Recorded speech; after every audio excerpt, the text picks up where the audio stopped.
Assalamualaikum warahmatullahi wabarakatuh. Nama saya Nika Asitia Pangastuti, NIM 430201900030. Di sini saya akan menjelaskan mengenai dampak positif dan negatif media baru dan menjelaskan mengenai agama dan internet. Media baru merupakan media yang berbasis internet dengan menggunakan komputer dan telepon genggam yang canggih. Kemudian, ciri utama yang membedakan media baru dengan media lama yaitu desentralisasi atau pengadaan dan pemilihan berita tidak lagi sepenuhnya berada di tangan komunikator. Kemampuan tinggi atau pengantaran melalui kabel atau satelit mengatasi hambatan komunikasi yang disebabkan oleh pemancar siaran lainnya. Komunikasi timbal balik atau komunikan dapat memilih, menjawab kembali, menukar informasi, dan dihubungkan dengan penerima lainnya secara langsung. Kelenturan atau fleksibilitas bentuk, isi, serta penggunaan. Perkembangan teknologi yang sebelumnya berupa media tradisional menjadi media baru telah dilengkapi dengan teknologi digital. Tumbuhnya pemusatan telekomunikasi modern ini terdiri dari komputer dan jaringan penyiaran. Media baru merupakan perkembangan baru dari media-media yang sudah ada. Karakternya yang berupa digital memberikan kemudahan bagi penggunanya dalam bertukar informasi atau kegiatan lainnya. Akan tetapi, bukan berarti tidak ada dampak negatifnya sama sekali. Berikut dampak negatif dari kehadiran media baru. Yang pertama, transaksi data dan informasi pada dunia maya menimbulkan kemungkinan pencurian data pribadi. Hal ini bisa dilakukan oleh para hacker yang tidak bertanggung jawab dengan tujuan-tujuan tertentu. Kemudian ada penyebaran virus, terbukanya arus informasi dan komunikasi juga membawa virus yang berkedok aplikasi dengan mudah menyebar. Yang kedua, perasaan ketagihan yang berlebihan, contohnya pada saat bermain game online atau jejaring sosial. Kemudian yang ketiga, mengesampingkan etika berkomunikasi. Kemudian yang keempat, membuat sebagian orang apatis terhadap lingkungan sosialnya. Adapun dampak positif yang timbul dari adanya new media utamanya yaitu media sosial, yaitu yang pertama, menyediakan peluang untuk berkomunikasi lebih banyak dan memberi ide, informasi, dan opini. Kemudian yang kedua, membuka kesempatan baru untuk berkomunikasi langsung dengan khalayak. Kemudian yang ketiga, meningkatkan komunikasi dan informasi secara cepat dan tepat dengan berbagai isu. Kemudian yang terakhir, blog dan media sosial membuka komunikasi secara global. Kemudian yang selanjutnya adalah agama dan internet. Media baru atau internet dengan media sosial sebagai turunannya memiliki relasi yang kuat dengan agama. Informasi yang disalurkan melalui media tidak hanya dalam bidang sosial, budaya, ekonomi, dan politik. Justru saat ini sangat mudah untuk menemukan sebaran berita yang berkaitan dengan agama. Media menjadi ruang publik yang sangat bebas untuk mendefinisikan berbagai ajaran keagamaan. Sebagai contoh adalah banyaknya media online yang menggunakan pendekatan agama Islam. Media ini memang hadir dengan berbagai karakter dan berbagai bentuk. Dalam perspektif media dan agama dapat dipahami baik secara terfokus dan spesifik atau dengan menggunakan cara yang lebih luas diskursif. Artinya, memahami perbedaan tersebut menjadi penting dalam membuat definisi tentang perkembangan studi media dan agama. Sehingga, agama memerlukan media atau wasilah untuk dapat disebarkan pada masyarakat. Namun, penyebaran itu memunculkan kasus baru bahwa sesuatu yang direpresentasikan oleh media adalah bukan realitas sebenarnya. Media Islam contohnya, tidak selalu mewakili atau merepresentasikan nilai Islam yang sebenarnya. Media tersebut terkadang hadir hanya mewakili kelompok tertentu dan tidak dapat menjadi rujukan nilai Islam yang sahih atau terpercaya. Media menyalurkan pesan yang berisi tentang nilai-nilai Islam, akan tetapi representasi maknanya menjadi bias. Sesuatu yang dipresentasikan oleh media adalah realitas yang dikonstruksi seolah fakta, sehingga khalayak memahami pesan-pesan agama dengan cara yang berbeda. Otoritas keagamaan menjadi sangat bebas mengarah pada bentuk yang libertarian. Bismillahirrahmanirrahim. Saya Nur Aini Ma'ruf. Di sini saya akan menjelaskan sedikit tentang media. Media berasal dari Bahasa Latin, bentuk jamak dari kata medium yang berarti perantara atau mengantar. Pengertian media juga disampaikan oleh para ahli yang tergabung dalam Association of Education and Communication Technology, yaitu segala bentuk dan saluran yang digunakan untuk menyampaikan pesan atau informasi. Berarti dapat kita simpulkan bahwa segala bentuk alat yang dipergunakan dalam proses penyaluran atau penyampaian informasi yang bersifat meyakinkan pesan dan membuka pemikiran masyarakat agar lebih luas adalah hakikat dari media.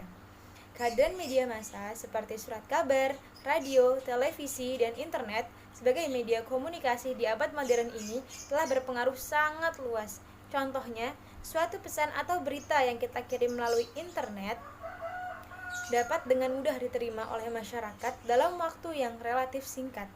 Manfaat media bila dilihat secara umum ialah yang pertama, memberikan pesan yang menyeluruh, yang kedua, mengatasi keterbatasan ruang, waktu, dan tenaga, yang ketiga, memungkinkan belajar sendiri sesuai dengan kemampuan atau biasa disebut otodidak. Bismillahirrahmanirrahim, saya Nur Aini Ma'ruf. Saya akan menjelaskan tentang penggunaan internet untuk media dakwah. Hadirnya akses internet merupakan media yang tidak bisa dihindari karena sudah menjadi peradaban baru dalam dunia informasi dan komunikasi tingkat global.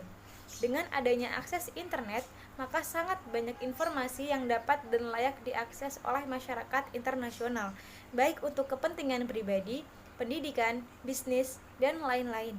Pada saat pertama kali internet diperkenalkan oleh para ilmuwan barat, kebanyakan tokoh Islam merasa curiga dan khawatir akan efek dari temuan teknologi tersebut.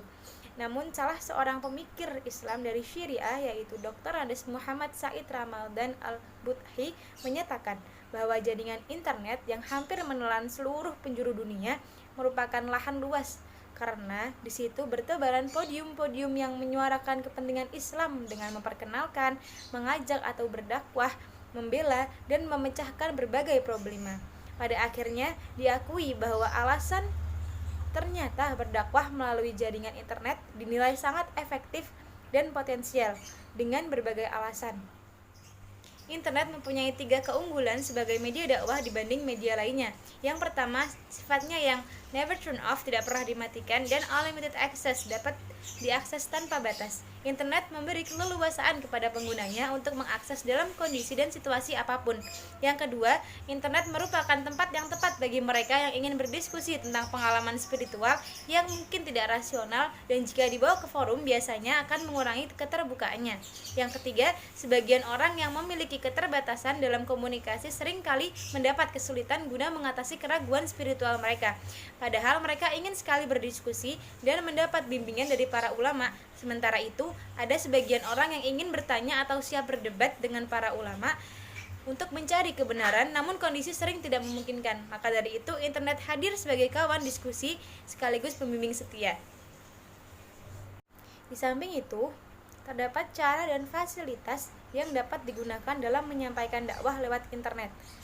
Yang pertama, menggunakan fasilitas website seperti yang telah dilakukan oleh banyak organisasi Islam maupun tokoh-tokoh ulama.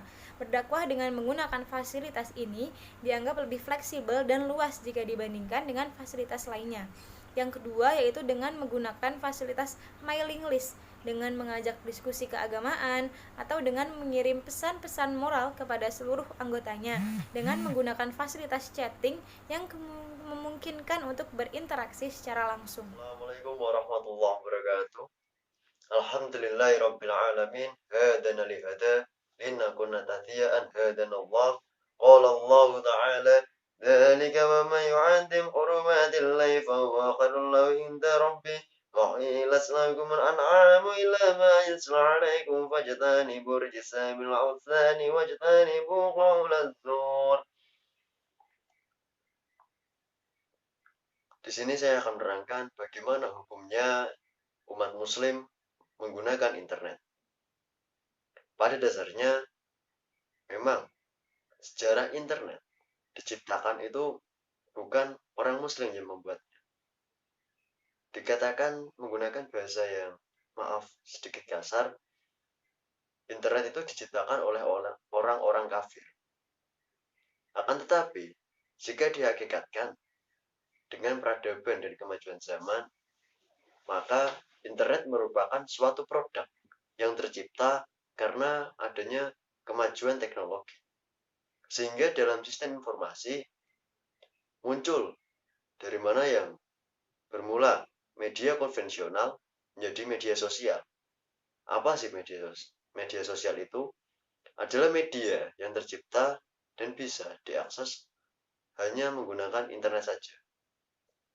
Jadi bagaimana hukumnya penggunaan internet itu? Dalam surat Al-Hajj ayat 30 yang saya sampaikan tadi memiliki arti demikianlah perintah Allah, dan barang siapa mengagungkan apa yang terhormat di sisi Allah, hormat, maka itu lebih baik baginya di sisi Rabbnya.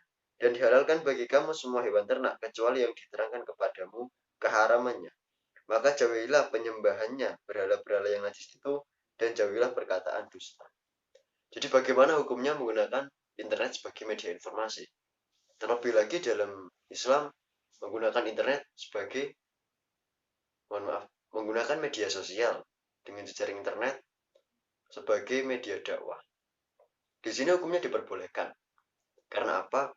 Pada surat Al-Hajj ini mengenai informasi, di sini ditekankan pada ayat yang terakhir, yaitu wajtanibu qaulaz zur, dan jauhilah perkataan dusta.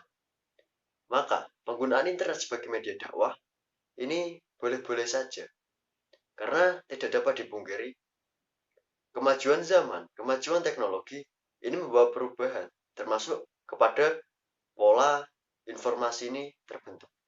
Bagaimana informasi ini tersampaikan?